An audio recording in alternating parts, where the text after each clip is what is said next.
Hello guys, good morning. Welcome to my mini vlog. Umpisa nga na naman ang buhay nanay at eto, binuksan ko na nga ang electric fan kasi hindi ako mabubuhay nang walang electric fan o hangin. Charis. Kinuha ko na din pala yung halaman at ibibilad ko sa labas. Hindi nga makukumpleto ang araw niyang anak ko na yan kung hindi yan mga gat sa paa. O kita nyo naman hindi ako tinitigilan kakagat. Hindi yan. Nasa bunutan ko na lang, hindi ko alam. Ayaw, di ma. O tama ng kakatawa, magliligpit pa ako. Magsasalansan pa ako ng mga plato. At habang naglalagay nga ako ng mga pinggan, nandyan nga na naman siya, nakabantay. Eto naman kuya ko, busy mag-drawing.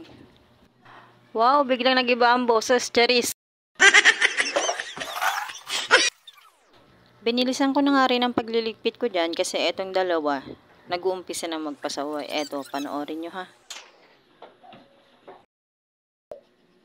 Paano kaya makalakad ho? Sige na lang pangagat.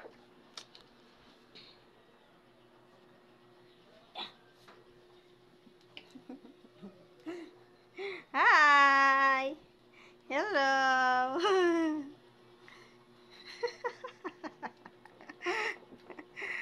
Apachit, apachit, chiririririt.